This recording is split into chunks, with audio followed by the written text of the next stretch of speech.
Hello guys and welcome to another Tokyo Revengers video. And in this video I will be talking about the new spin-off manga series, Letter from Keisuke Baji. And this video will be a chapter review for chapter 12 of Letter from Keisuke Baji. And this chapter is the final chapter of this volume, and chapter 13 will be the very first chapter of volume 2. So far, this spin-off manga has done a great job of expanding the world of Tokyo Revengers, and I have really enjoyed seeing the backstory of Chifuyu. The end of this volume leaves us with a massive cliffhanger, and I am looking forward to seeing the continuation of this storyline. And we recently got a leaked image of the volume cover for volume 2, and in this cover we see RYUSEI and Baji. And I think that volume number 3 will be a volume cover of Hishi Kojiro. And the reason why I think this is because it looks like he will be the main antagonist of this arc, and we can tell that he is a very important character in this story. In my last video, I predicted that the founding members of Toman would appear in this manga, and I recently just came up with a new theory about when this will happen. So I think that we will see this moment when Chifuyu becomes the vice captain of the first division, and this will probably happen in the later volumes of this story. And I say this because when Chifuyu becomes the next vice captain, there will have to be an induction ceremony, and at this ceremony I think we will get to see a meeting with all the founding members of Toman.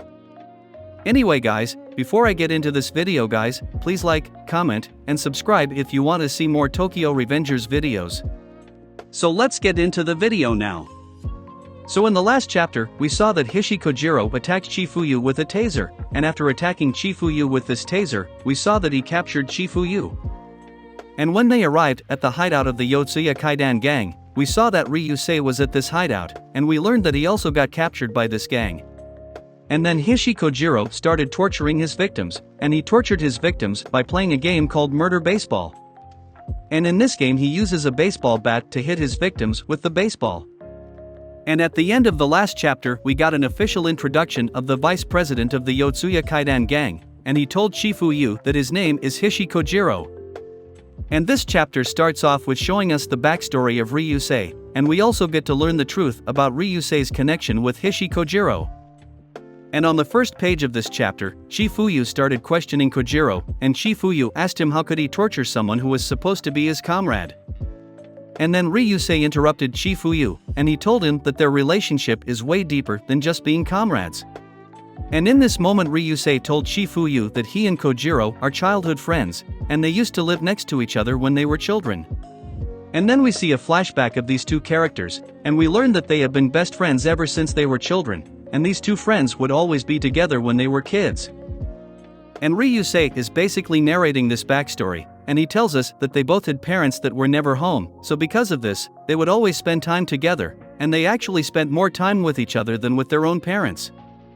So yeah guys, this backstory is basically showing us that these two characters grew up together as brothers, and this flashback is really making me think that in the next volume, we will get to learn the story of how RYUSEI originally joined Toman.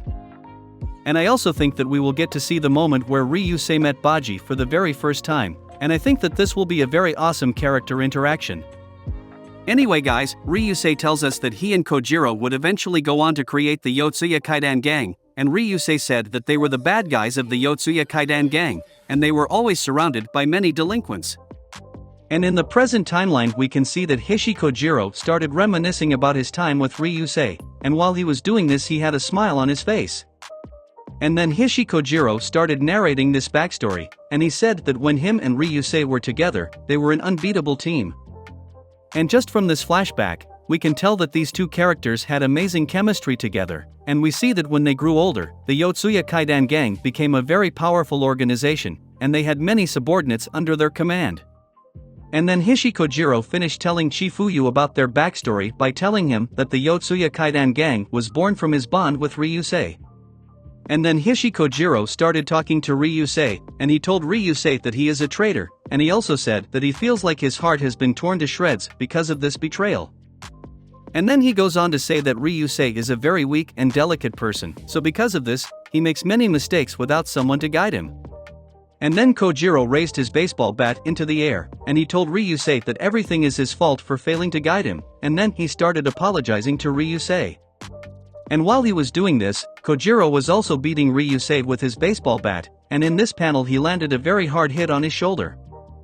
And then Kojiro proclaimed that as his close friend, he cannot allow RYUSEI to get so lost and confused like this. And then after going on this monologue, we see that Kojiro started attacking RYUSEI with the baseball bat, and in this scene he repeatedly hit RYUSEI across the head with this bat. And while this was happening, Chifuyu was screaming at Kojiro, and he was telling him to stop torturing RYUSEI. And then Chifuyu started yelling at RYUSEI, and he told RYUSEI that he doesn't have the balls to let someone torture him like that. But then RYUSEI interrupted Chifuyu, and he just told him to shut up, and he said this is a problem between him and Kojiro, and then RYUSEI told Chifuyu to stay out of this. And in this moment, RYUSEI was coughing up a lot of blood, and while he was bleeding all over the place, RYUSEI also told Chifuyu that he knows nothing about this.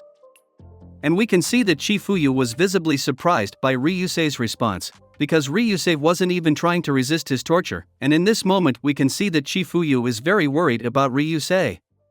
And then we see that some of RYUSEI's blood splattered on Kojiro's face, and then Kojiro started addressing Chifuyu, and he asked him if his name is Chifuyu. And then he went on to say that he is not happy with Toman enticing RYUSEI, however he also says that all that matters to him is that RYUSEI comes back to the Yotsuya Kaidan gang. And then he told Chifuyu that he will let him go home if he just stays out of this, and he also said to pass on this message to Keisuke Baji. And in this moment we learn about Kojiro's personal motivations, and the author is showing us that Kojiro really just wants RYUSEI to come back to their gang, and we can tell that Kojiro actually does love RYUSEI in his own twisted way. And I think that RYUSEI leaving their gang has caused a lot of trauma for Kojiro, because we can already tell that he is very mentally unstable. And this type of mental instability really reminds me of the character Kazutora, and we can already see that there are a lot of parallels between these two characters. For example, they are both extremely cruel, and they both think that they are doing nothing wrong.